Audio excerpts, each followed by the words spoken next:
A year ago, Sean Combs stood in Times Square and was handed a key to New York City. Today, he's been indicted and will face justice in the Southern District of New York. One of the most famous names in the hip-hop world is now facing 3 charges in federal court. Many people have come forward in recent months to accuse Sean Diddy Combs of abuse, sex trafficking, drug possession, and more, but now the federal government is getting involved and promising to bring down the rap mogul's alleged criminal empire. Welcome to Sidebar, presented by Law&Crime. I'm Jesse Weber. This office is determined to investigate and prosecute anyone who engages in sex trafficking, no matter how powerful or wealthy or famous you may be. No one should doubt our commitment on that.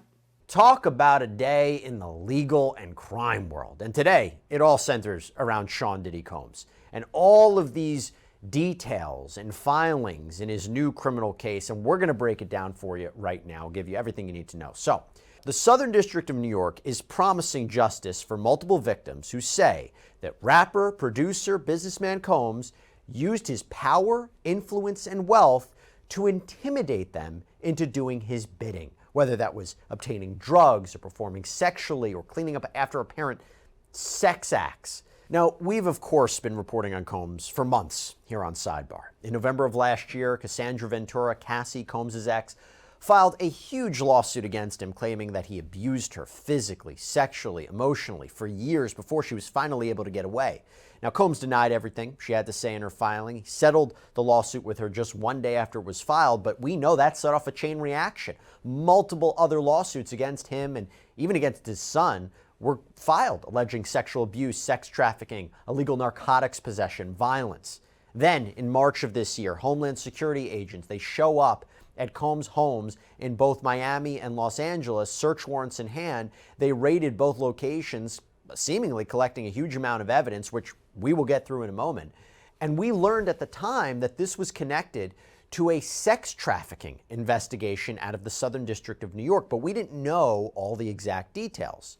Well, you fast forward to this week, and Combs was officially arrested Monday night at the Park Hyatt Hotel in New York out in Manhattan. According to his defense team, he had been booked there since September 5th, that was nearly 2 weeks ago, and he was in town in anticipation of the charges being filed, which is important because now that Combs has been arrested and charged, he says this is an example to show he's not a flight risk. He's been cooperative.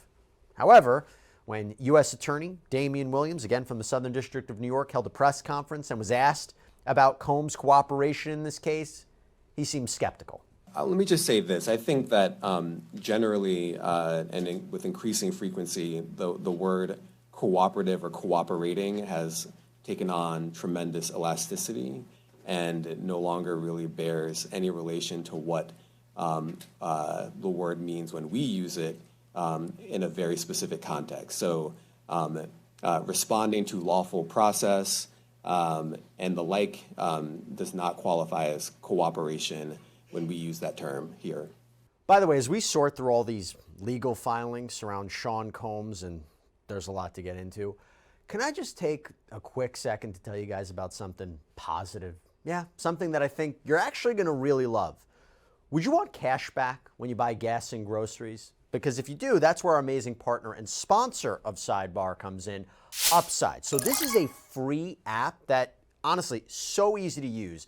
Upside gets you real cash back, money that appears in your Upside app that you can transfer straight into your bank account. Just this weekend, I used Upside to find a gas station. I claimed an offer. I pay with my credit card at the pump, and then I followed the steps on the app to get cash back. It is so simple to use and free, so why not get cash back? And you can use Upside at all different kinds of places, restaurants, convenience stores. So to find out how much you could earn, click the link in the description to download Upside or scan the QR code on screen and use our promo code SIDEBAR and you'll get an extra 25 cents back on every gallon on your first tank of gas. Hope you can check it out. Now, there are still questions about future filings, possible charges against co-conspirators, whether Combs will be hit with additional charges.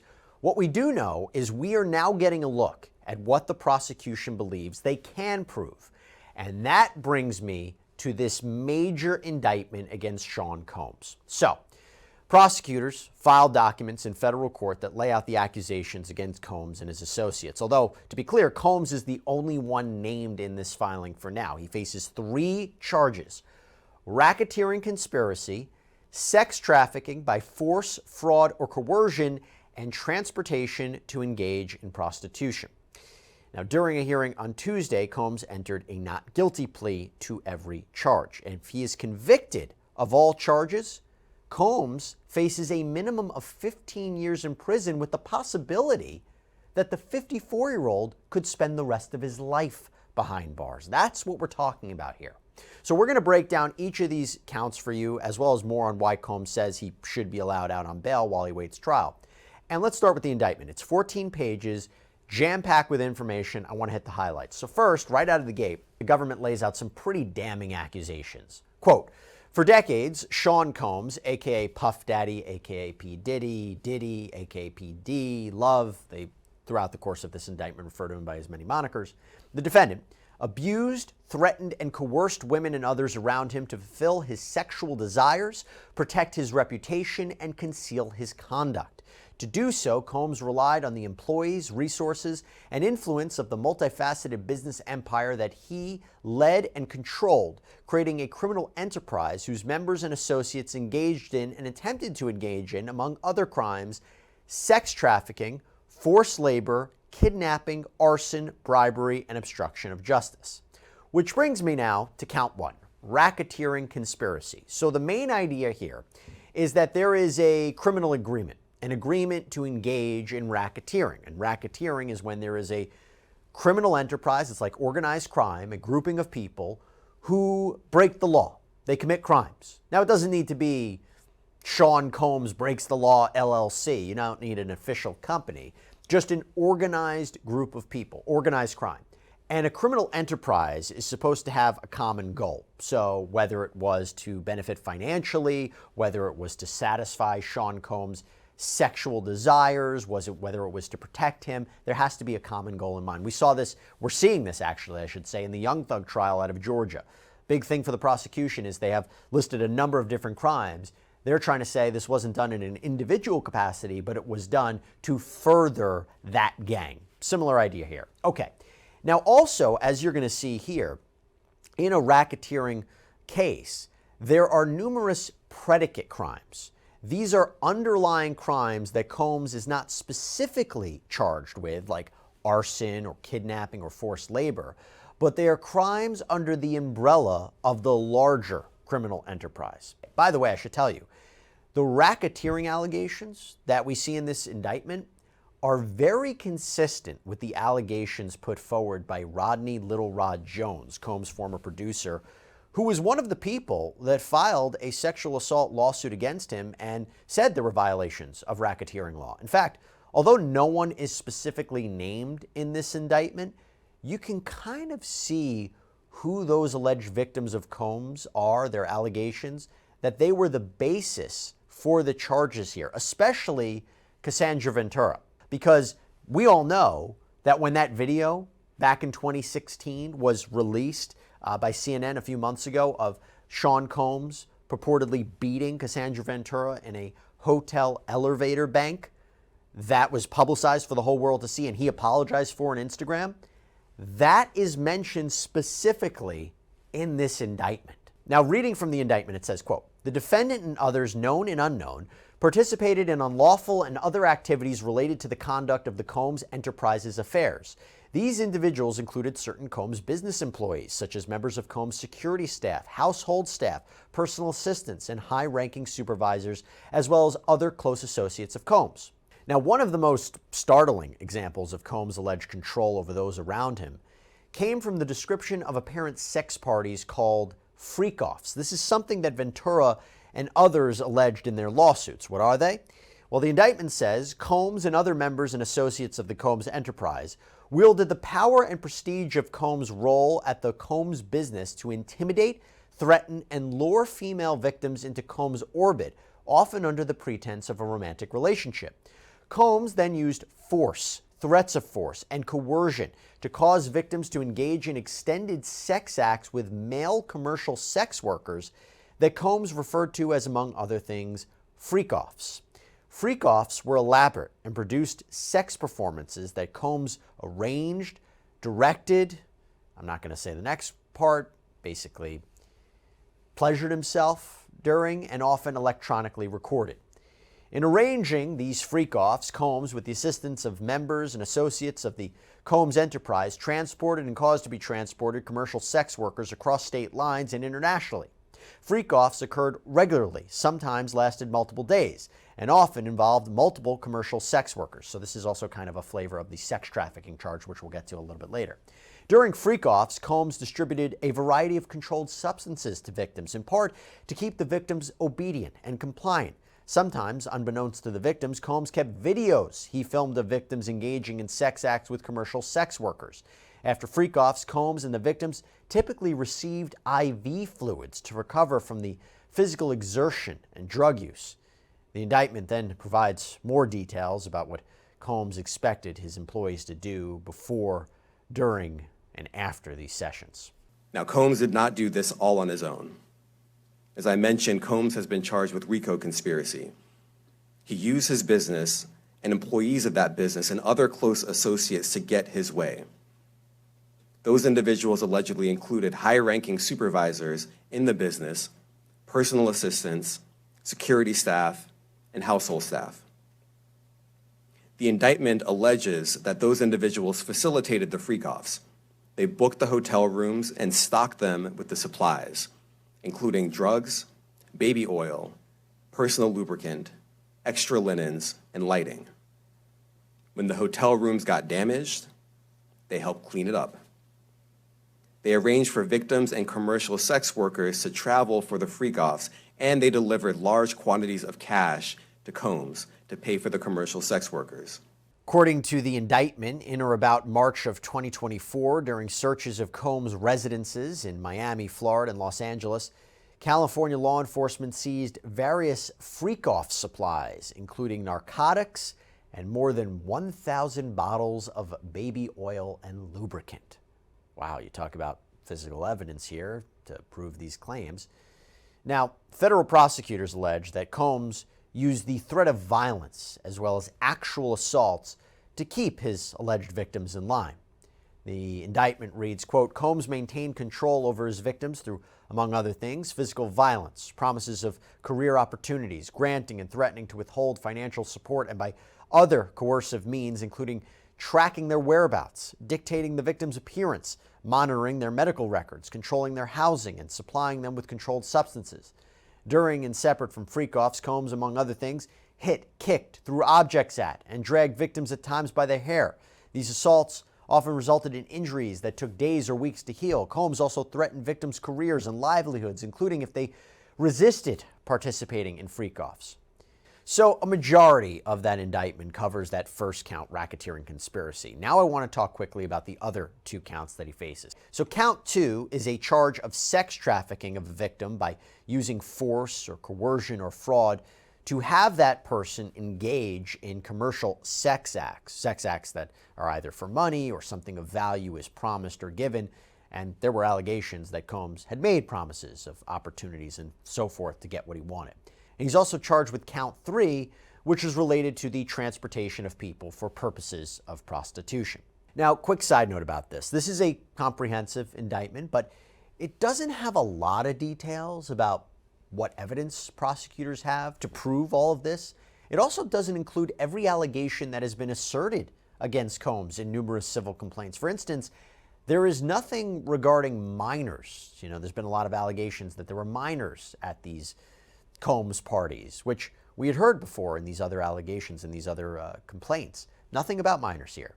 Now, Damian Williams, the U.S. Attorney for the Southern District of New York, said that it's possible more charges could be on the way. He wouldn't confirm it one way or another, said nothing's off the table, so we don't know. But maybe there wasn't enough evidence to prove that there were minors at these parties or Combs did anything criminal related to minors. But I tell you what, we did get a lot more information from another filing from the prosecution. I'll get to that in a second. First, I have to get to the defense because in a letter filed with the court on Tuesday, Combs' defense team laid out a proposed bail package for their client, why he should be released pending trial. And they explained why his actions over the last 6 months point toward cooperation, not avoidance. They also call out the government for seemingly making things more difficult than they had to be. His team writes, quote, "Through counsel, Mr. Combs promptly told the government that he had voluntarily come to New York, offered to tell them specifically where he was, and offered to turn himself in at the appropriate time. Even though Mr. Combs came to New York, authorized his lawyers to tell the government of his location, and offered to self-surrender, the government effected an arrest last evening. This, we know, is the government's right. However, that he traveled to New York to self-surrender is also something the court should consider." So what is this bail package that the defense outlines? Well, here are some of the main points. One, a $50 million bond co-signed by Combs, his mother, his sister, the mother of his eldest daughter, and his 3 adult sons. That $50 million would be secured by the equity in Combs' Miami home. The appraised value of that home on Star Island is $48 million. So in other words, this is what he's saying. You can secure this. You can know that I'm not going to flee the country. I'm not going to break the bail conditions. I'm putting this home up. The defense says that Combs paid off the remaining mortgage, $18 million, so he could use it to secure a bond. The equity in his mother's home in Miami could also be used as collateral. And the letter goes on to say that Combs' travel would be restricted to the Southern District of Florida and the Southern District of New York. Combs apparently surrendered his passport to his attorneys right after the raids on his home, and several of his family members, including his children, have surrendered their passports too. Combs' counsel says he is currently working on selling his private plane, so he wouldn't be able to just jet off to some exotic locale that has no extradition with the United States. In the bail package information, it's also revealed that Combs wants to be under house arrest and would agree to GPS monitoring. The letter from Combs' attorneys also fires back at the assistant U.S. attorneys working on the case, saying they reached out to him in the days before the raids but never got any reply. And then on March 25th, agents swooped in with a big show of force, which the attorneys insist was unnecessary. The filing also goes into Combs' philanthropic works, including his work with the Boys and Girls Club of America, his donations to open a charter school in New York, and his work fundraising to get PPE for frontline workers during the COVID-19 pandemic. At the end of the document, the defense team states Sean Combs has never evaded, avoided, eluded, or run from a challenge in his life. He will not start now. As he has handled every hardship, he will meet this case head on. He will work hard to defend himself, and he will prevail. Now, the prosecution had a different view. So the prosecution team also sent a letter to the judge defending their assertion that Combs should be locked up with no bail. Their letter states, quote, "As reflected by the gravity of the charges in the indictment, the defendant is dangerous and poses an ongoing threat to the safety of the community. If released, he remains a serious risk of flight despite the conditions offered by his counsel. Most glaringly, the defendant also poses a significant risk of obstructing justice." The letter also goes into more detail about some of those specific situations that Combs was allegedly involved in that point to the lengths he would reportedly go to get what he wanted. For example, quote, "The defendant ensured the victims would participate in freak-offs through coercion and violence. For instance, the defendant provided controlled substances, including ketamine, ecstasy, GHB, to female victims so that they could and would continue to engage in freak-offs despite fatigue, physical and emotional exhaustion, and pain. Additionally, both during freak-offs and separate from freak-offs, the defendant subjected female victims to physical, emotional, and verbal abuse in part to cause them to engage in freak-offs. The defendant hit, kicked, threw objects at, and dragged female victims, sometimes by their hair. At least a dozen witnesses will confirm that they personally observed the defendant's violence towards women and or the injuries sustained by women at the defendant's hand." Now, back to that 2016 video that I mentioned of Combs allegedly attacking Cassandra Ventura out in L.A., they say in this letter, prosecution, they claim that Combs used money and influence to try to keep that video from getting out. Quote, "When a member of hotel security staff intervened, the defendant attempted to offer their hotel security officer a stack of cash to ensure his silence. After the security guard refused the defendant's bribe and after coordination between the defendant and his employees, the defendant's staff contacted other members of hotel security. Within days of the incident, the surveillance video disappeared from the hotel's server." Now, this is the exact allegations put forward by Cassandra Ventura, which makes you wonder, is she one of the cooperating witnesses with the government? You have to believe so. And clearly, there is something to be said that the prosecutors here are believing the account of Ventura and possibly these other alleged victims. It's not just them filing a lawsuit against Sean Combs. They are believing these allegations to substantiate criminal charges. That's big. Now, the letter also references another alleged incident that was first revealed in Ventura's lawsuit last fall when she alleged that Combs set fire to fellow recording artist Kid Cudi's car when he seemed to show interest in Ventura. According to the filing, quote, in the early morning hours of December 22nd, 2011, the defendant and a co-conspirator kidnapped an individual at gunpoint to facilitate breaking into and entering the residence of individual 1. Multiple witnesses would testify at trial to the events surrounding the kidnapping and break-in, the latter of which is corroborated by police reports and other records. Approximately 2 weeks later, the defendant's co-conspirator set fire to individual 1's vehicle by slicing open the car's convertible top and dropping a Molotov cocktail inside the interior. Police and fire department reports extensively document the arson and conclude that the fire was intentionally set. Multiple witnesses would also testify to the defendant bragging about his role in destroying individual 1's car. So again, prosecutors really taking Cassandra Ventura's allegations as true.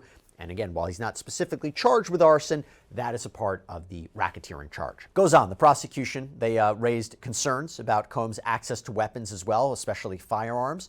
The letter includes photographs of weapons found in Combs' homes. Again, this is all a reason why they believe he should be denied bail. In March of 2024, during searches of the defendant's residences in Miami, Florida, and Los Angeles, California, law enforcement seized firearms and ammunition, including 3 AR-15s, each with defaced serial numbers, as well as a large-capacity drum magazine.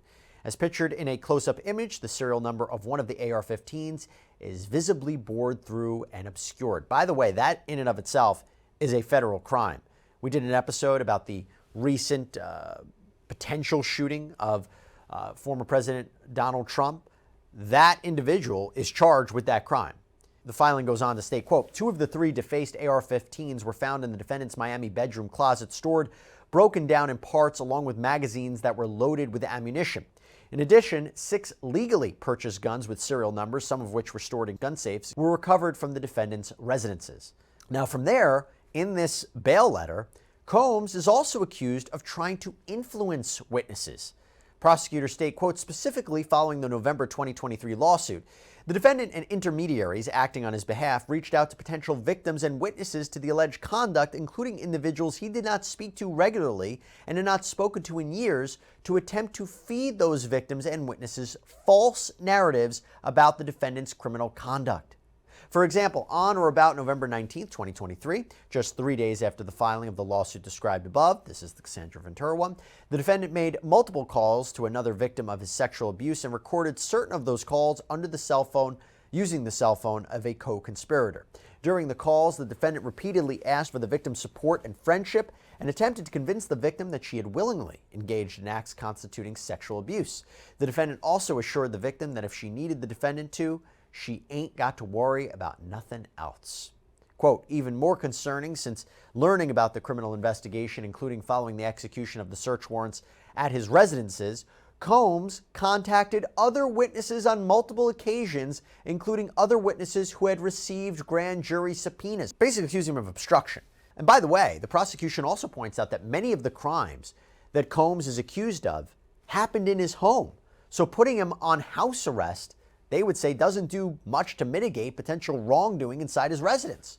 Now they talk about the weight of the evidence, how much they have. Remember I said there wasn't a lot in the indictment? Well, here they talk about the weight of the evidence as a factor to consider in whether to deny bail. Quote, as to witnesses, to date, the government has conducted interviews with over 50 victims and witnesses, many of whom saw or experienced the defendant's abuse. Many of these witnesses corroborate one another, and their accounts are consistent with the other types of evidence discussed below. The government only expects that number to continue to grow, given that the investigation, which is now public, is ongoing.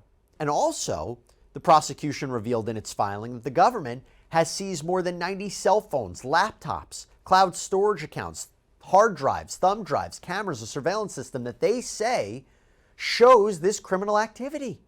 So based on that, we can assume that the evidence the Southern District of New York has against Combs is likely vast.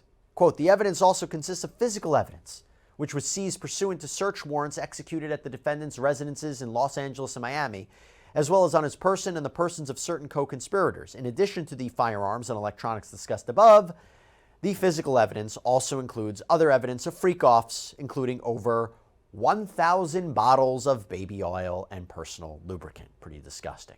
Now, the prosecution ends their letter to the judge by saying, quote, "There are no conditions of bail that would assure the appearance and compliance of the defendant or the safety of others. Accordingly, any application for bail should be denied." A year ago, Sean Combs stood in Times Square and was handed a key to New York City. Today, he's been indicted and will face justice in the Southern District of New York. Second, we are not done. This investigation is ongoing, and I encourage anyone with information about this case to come forward and to do it quickly. Anyone with information can call 1-877-4HSI-TIP. I want to express my deep appreciation for the victims and witnesses who have used their voices and helped bring this criminal conduct to light. We would not be here without them. So what happened? Well, there was a hearing in front of the Honorable Robin F. Tarnofsky, a magistrate judge from the Southern District of New York, and arguments for and against bail were put forward by the prosecution and the defense. And remember, there is actually a presumption of detainment in this case. And the judge reportedly said that after listening to all the evidence, that the presumption has not been rebutted, meaning that Sean Combs is denied bail. He must remain behind bars. She reportedly said there was a significant amount of violence and weapons. There was the allegation of coercion of witnesses. And even though she seemed to thank his family for coming, she cannot release him at this time. Now, we will, of course, keep you updated on any and all developments in this case of Sean Diddy Combs as it inches now even closer to a criminal trial. All right, everybody, that's all we have for you right now here on Sidebar. Thank you so much for joining us. And as always, please subscribe on Apple Podcasts, Spotify, YouTube, wherever you get your podcasts. I'm Jesse Weber. I'll speak to you next time.